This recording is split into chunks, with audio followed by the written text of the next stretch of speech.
I don't ever really sleep in the morning or night before the day.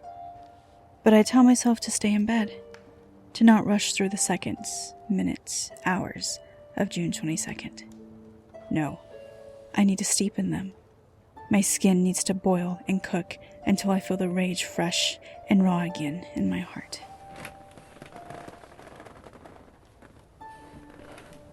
I get out of bed just before dawn.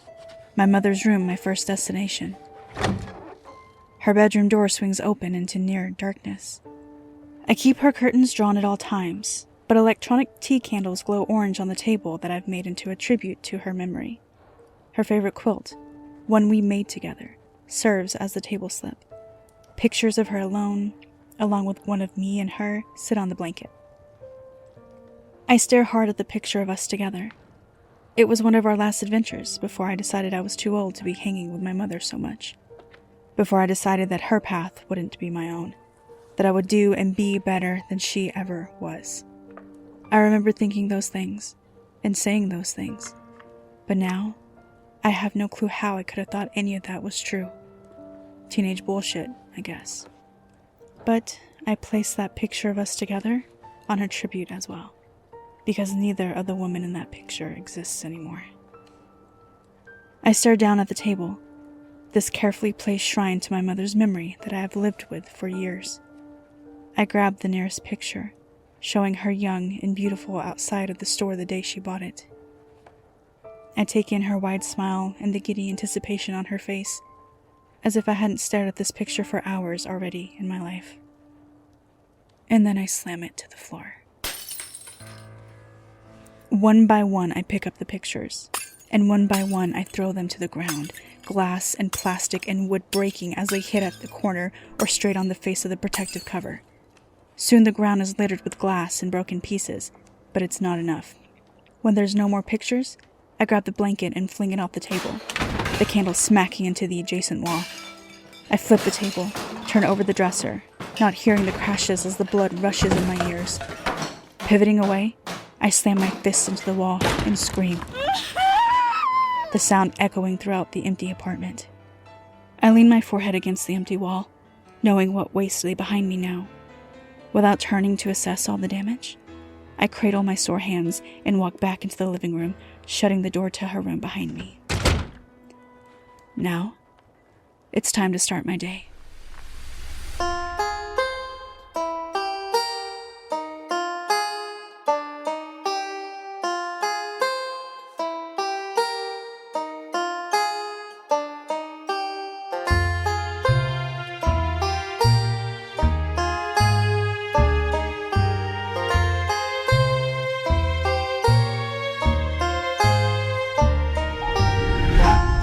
It's All in the Cards podcast, bonus episode, the anniversary. My next stop is the store. I sit in the back as I wait for the early morning delivery I know is coming. It would be foolish to risk someone stealing it all while I'm gone, even today. While I wait, I wonder if I should even keep the shop closed. Every year since I took ownership of the store, I've closed on this day. But I've also had no help. Sam pops into my head, and I wonder if I should call her. It would be good to get her away from her family, and I wouldn't lose a day of revenue. Then again, Sam is nosy, and I'm not sure I could keep what today holds for me away from her. The damn brat probably knows what today is and wants to feel sorry for me. I'm not going to deal with her pity. No, I'll leave the shop closed as usual. Most of my regulars know what today is as well. Once the UPS truck drops off my inventory, I make my way to the front and grab the hanging plaque from behind the front desk. I stare at it, the bronze letters cold against my palms. For Emma Albright, original owner and founder of Which Way Between the Lines bookstore, lost June 22nd, but never forgotten. The last picture of her before that night, standing at the edge of Hawksbill Crag, looking over the Ozark Forest like a guardian of the earth. What power she had at her fingertips. What potential. And she squandered it. Parrot Island Water Park had been my choice of reenactment for the last few years. After my initial return to Bluff Hole ended poorly and outside of my intentions, I chose this more public space. Bluff Hole was another childhood summer stomping ground that I would frequent with my mother and sometimes her sisters, but another one that was ruined by my lack of control. Today is about remembering. Going back to Bluff Hole just risks creating a new memory instead of revisiting existing ones. No, this water park has treated me well, all things considered. It's a little past 11 when the park first opens. A mix of mothers with little ones and teenagers gather at the entrance as the park attendees check bags for unwanted items. I'm about 20 feet from the ticket booth when Sharon, the manager, spots me. Knowing my intentions and seeing I have nothing in tow, she waves me on. I know what she's going to say when I walk past, but I hold up a handful of cash and spare her the breath. Don't worry, I won't make you come rescue me this time. She takes the cash and lets me through, making sure it takes just a little bit longer than usual for people to get in, giving me the space to do what I need to do. She doesn't see me quite as bad for business. I think it's mostly because she feels sorry for me. I'll take advantage of that as much as I can. I don't care for her pity, but I care to be able to do what I came here for. I walk to the far end of the park, to where the big slides empty into. It's the deepest part of the pool. I clasp the crystal hanging from my necklace, a red jasper stone. Let the water engulf as it ebbs and flows, my body like rock to the depths below. The cold water stings my skin as I let myself fall in. I sink motionless, willing my body down until I feel the bottom of the pool against my back. It doesn't take long for my chest to burn, but that's the penance for the endurance to stay down here for longer than I should. Still clasping the red jasper, I remember that day at Bluff Hole. I remember my mother hugging me and telling me everything would be okay. I remember pushing her away and telling her, how could it be okay? I remember how quiet and still the water was. Drowning is not as loud as the movies make it. It takes just a blink and the lapping of the water for someone to go under, just as that boy went under. Angry. I was so angry at Heaven Williams spreading a rumor about me and Jack Bennett having sex under the bleachers. She was jealous that Jack was giving me attention and not her, but Jack never even laid a hand on me. Now, neither of those names mean anything outside of this memory, and the name that should mean everything to me, I never knew. The boy whose energy I stole when I lost control. If he would have died, his name would have been in the papers. Thank God he was grabbed in time, but Mom rushed me away from the shore, pulled me back up to the car by the time they had him out. He's okay, you're okay, she had told me. She grabbed a bracelet from the glove box of the car and put it on me. Its charms were mostly black gemstones, snowflake obsidian, tourmaline, with some dried spider plant leaves weaved into the beads. Mom made it to help suppress my natural abilities. I hated wearing it because it always zapped all of my energy. But that day, I felt like I should have been strapped down by a bed of bracelets. That was the last day she had a chance to console me. That was the day I spat in her face. Her abilities didn't manifest the same way mine did. She didn't understand what I had to go through. I would give anything for her to be here and tell me it's okay now. The pressure builds in my head as my lungs burn, aching for breath. I finally open my eyes, the chlorine in the pool, the cherry on top of my burning cake, but I can make out the murky form of Sharon leaning over, watching me, wondering if I finally did it, if I finally killed myself. I don't deserve the peace death would bring me. I release my energy holding me down and push off the bottom of the pool, my body screaming at me as I'm making it move so oxygen deprived. I break the surface of the water right beneath Sharon and two lifeguards I hadn't seen before, further back from the lip of the pool. See? I told you, I didn't need saving. I don't like the look on her face. It's less pissy and more pity. I swim away to the ladder before she says anything. The first few years she didn't know what to do with me. In another life, she had been an Olympic swimmer, so one year she tried to go down with me. I didn't stop her, but it was her that got pulled from the pool that day, not me. I gotta hand it to her. She's good at her job. I leave just as I came, the water dripping from me as I make my way to my car. One terrible memory down, a few more to go. I change into my next set of clothes before I head to the well. I let my hair air dry, rolling all the windows down, the hot summer air whipping in and out of my car. I used to love the stretch of road. Mom would be driving, and I'd be kicked back, feet hanging out the window, watching as the trees flew by, watching as the trees crept in closer to the road as we made it up to the Boston Mountains. To everyone else, it's known as the glory hole, but the women in my family always called it the well to avoid that sexual innuendo that came with the glory hole. I didn't know what a glory hole was until I was a teen. Once I did, of course we laughed. Every time my Uncle Dale called it the glory hole, me and my cousin would giggle. To the average traveler, it's nothing more than a cave with a hole in the ceiling, thanks to water erosion. In the wetter moments of the year, it would have a beautiful waterfall crashing onto the rocks below, carving a stream down into the valley. But water isn't the only thing filling the well. There is a nexus of power there, created by the natural metaphysical properties of the Ozarks. Forget ley lines. It's all about the creation. The Ozarks aren't as old as the Appalachians, but they still have their own incredible journey. Once I turned 10, Mom would take me there, show me how to draw on the power of the well, and to be wary of other creatures doing the same. That's when she told me the howlers go there too. I knew about the howlers before then. Once I was walking, she took me to their pack. She wanted them to be comfortable with me. She always liked to remind me how much she loved to watch me with them. It reminded her that strong things can be soft, and small things can make a difference. Too bad neither of those sentiments kept her from getting killed. I still don't see what difference her death made. Mom showed me she could attune to the howlers a long time ago, and the summer before she died, I finally managed to do it. I was there with them every day that summer, to connect with Sasha and see what she sees, feel what she feels. I'd lay there once we were connected and persuade her to run through the forest so I could know what it was like to be aware of everything around me, in rhythm with it. Step and not stumble, run unfazed through the trees, even feel the overwhelming burst of magic they use to transport to in-between places.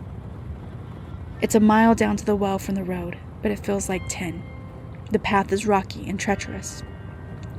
Most of it is downhill, and my knees hate walking down more than walking up. Despite all that, I know the trail well enough to walk it on a new moon night, when the twinkles of the stars are blotted out by the canopy above.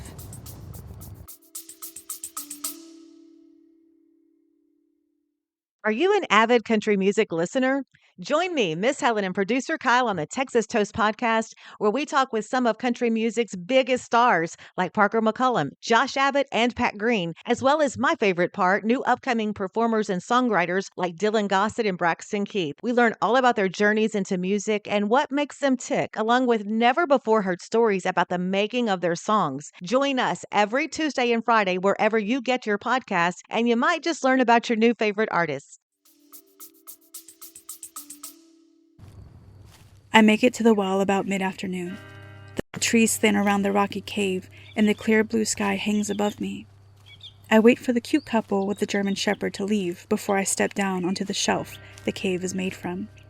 Many people like to climb down and get inside the cave, watch and listen to the water stream down over the rocks and chill. But I always like standing above the cave, standing in the stream inches from the hole in the ceiling. Sometimes I think about stepping through. But in those moments, I don't see the rocks in the cave below. I see a portal to another world, one better than this. But I never jump. I don't deserve to. Nor do I deserve to drink from the well of power. So instead, I just drink the water. It's not what I came for anyways. I sensed Domino as soon as he arrived, but I must admit I still don't see him. Howlers are so good at hiding themselves, staying in the in-between, almost like the Fae. Mom never seemed to think that they were of the Fae world, though. She said they were like us, of this world, but given more gifts than others. Domino. He steps out from behind a tree as if he just walked out of the tree itself.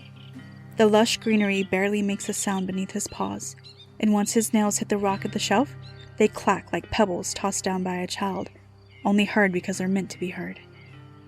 More rustling lets me know he's not the only one to come, but the trail may be trafficked too much during the day for the rest of them to show themselves here. Doesn't matter. Domino will always be enough. Domino nudges my elbow with his head until I pet him. the fur soft between his ears.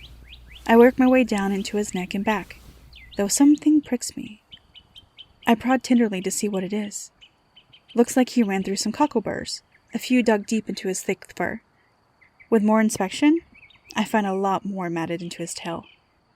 This boy, I don't know what I'm going to do with him. You're lucky I love you. No one else would get this treatment. I go to work gingerly taking each burr out of his fur. A few still sting and my hands gradually turn red with blood. When Domino smells it, he turns and nuzzles his snout into my palms. He licks them, not just for the blood, but to help my small wounds heal. I of course could have lived without him doing that, but the gesture means a lot to me, especially from a creature who owes me nothing. He's licking my face before I realize a few more howlers have stepped out of the cover of the trees to approach us. I don't move. I haven't been around the pack in so long, I doubt any of these yearlings would know me. And they do all look like yearlings, except for one. She's streaked with white fur around her muzzle and eyes, the faded pale of one who has lived a long time. Beyond the white is the red of autumn leaves. Her tail is thick, free of cocklebirds, because she's too wise to be foolish as to run into them. Sasha. I have not seen her since Mom died. Seeing her gives me hope, but I try to remain skeptical. Still, I have to try, but not yet. I want to bond with the yearlings. And so as they approach, I work the cockleburs out of their fur. Each thanks me in their own way, whether cleaning my wounds like Domino, or playfully nudging and nipping at me. One just lays on me, knocking me over, making me laugh for the first time in a long time. Once I'm down, they all swarm, coming to love on me, their antlers only knocking occasionally. That must be one of the first things they learn when their antlers grow in. How to be cognizant of them and to not get them caught on things. Makes me think of Texas longhorns, too. Except longhorns usually have flat pastures with few trees to deal with. How the howlers move fluidly through the forest without getting them caught is beyond me. An experience a lifetime ago reminds me that it's second nature to them, almost like breathing. An experience that I can no longer have. An experience I lost the day I lost my mother. But every year on this day, I try again. Sasha being here may be a good omen that it will finally work again. She huffs and pushes the yearlings out of the way to get to me. Suddenly, she's over me, her muzzle against my forehead, her warm, wet snout prodding me like a suspicious mother. I lay there and let her do it. I'm sure she remembers me. If anything, she's probably pissed I stayed away for so long. I pet the side of her face, knowing why she's whining. I grip both sides of her jaw, my fingers deep in her fur, and I try to attune. I open my energy to her, letting all my metaphysical shields down. The thrum of the well just a few feet away pulses in my head, but I've got to focus on Sasha. I open my mind and body to her, and she growls at me. I've overstepped my bounds. Slowly releasing her, I lower my arms, hoping she doesn't eat my face. Part of me knows that it's the growl she would give a pup that's chewing on her ear, but I'm not stupid enough to think that after all these years, we can pick up where we left off. And honestly, where we left off was both pissed at the universe for taking my mother away. She steps away from me, back into the trees. Damn it, I shouldn't have tried on her. I should have tried on Domino. I had successfully attuned to Sasha so many times before, but Sasha was more bonded to my mother than she was to me. I sit up. I'm not taking her walking away like this. Sasha! Is that it? You just turn your back on me like this? She stops and looks back at me, expectant. What does she want from me? I can't bring her back. You know that. Don't you think I would have by now if I could? She's gone, Sasha. You'll never see her again.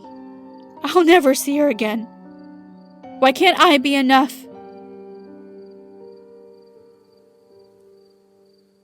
Her mouth hangs open as she pants and stares at me, and then she turns and walks back into the forest. Several yearlings follow her, but Domino and a jet black howler stay behind. That's about right.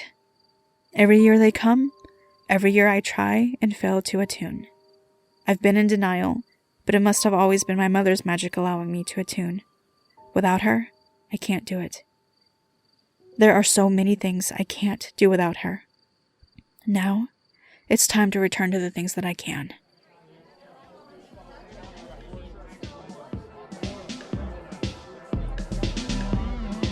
I dance. I never needed anyone with me to dance. Hell, don't need actual music, only the music I hear in my head. But tonight, I want the energy of the club. The anonymity of being a part of a twitching, jerking crowd, all following, or trying to follow, the same beat.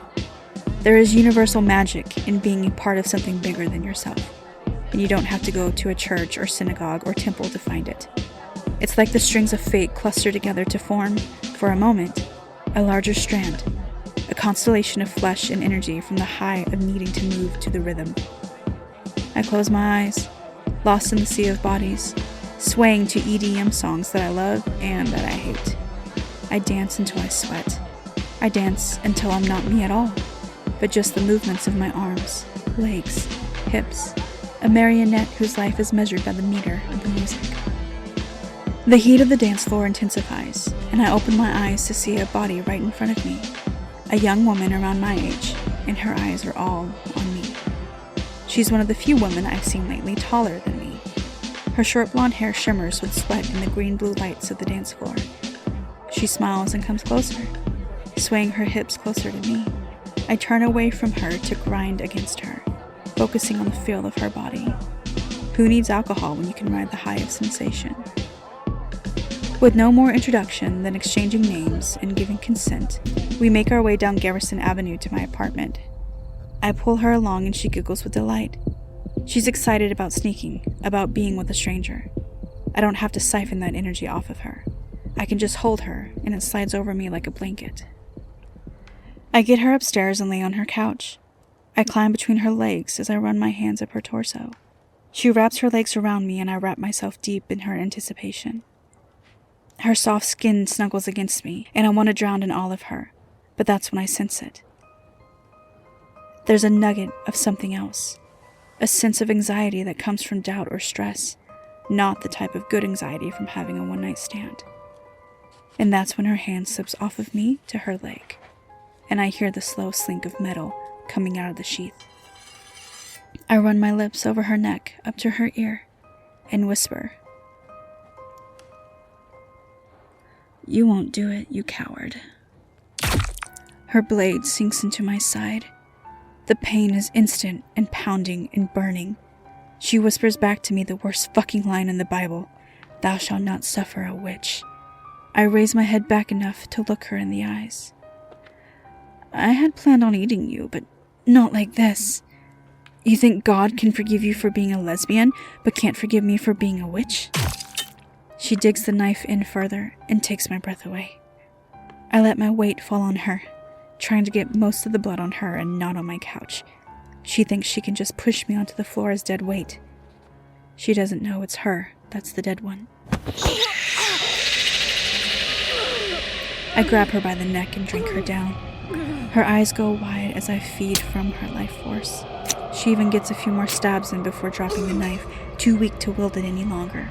I drink her down until her body is a former shell of the beauty I danced with at the club. Her earlier anticipation merely an appetizer to the hate buried deep within her. Such hate and fear and worry, all with the aftertaste of a young life, potential, ambition, pity. As I suck her in, I focus her life energy into my wounds. I'm not completely healed, but I won't die. The relief lasts mere seconds as I stare at what's left of the woman whose name I can't even remember. Just like the boy whose name I never learned, and the countless others I harmed growing up. Pain and death. That's all I offer. That's all that will ever be with me. No matter how much I drown myself in flesh and energy, pain and death are my only real companions. I drop to the floor and cry. It's too much. I should have let her kill me. I should have let her push me into death's embrace, with the fleeting hope that I would see my mother, the only one who ever cared enough to push past my attitude and get through to me. Aunt Beatty always tried, but she believed, like Maureen, that I had to come to the wisdom and power on my own, that I couldn't be led. My mother never believed that way. She fought tooth and nail, dragged me through the mud if it meant it would help me. She would never leave me to wallow in the sorrow for long. It's okay to be frustrated or sad, but it wasn't okay to stay that way. Keep moving forward. Keep doing better. Find a way to enjoy the day. Find a way to find peace in the darkness until the light comes back. But my light left me the day she left. Right after she died, I let myself slip into a darkness I had never known, thinking surely that light would come for me. It never did, so now I'm stuck forever in the gray. The mist of the darkness blurs the night I'm trying to make my way back to, but for what? For her? To be the daughter she wanted me to be? To be the woman she wanted me to be?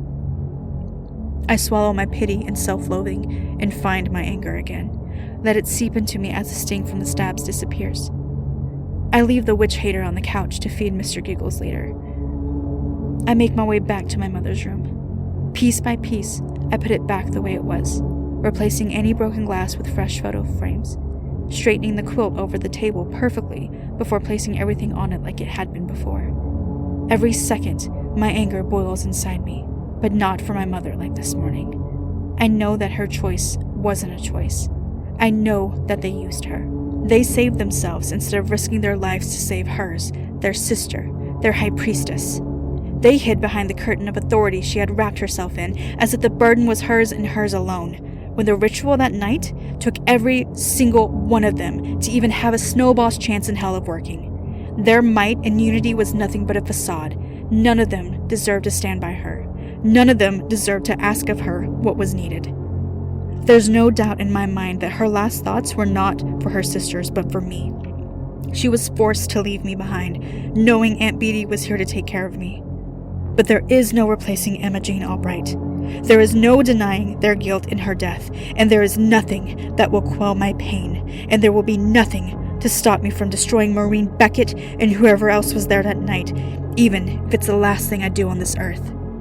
They're all dead. They just don't know it yet.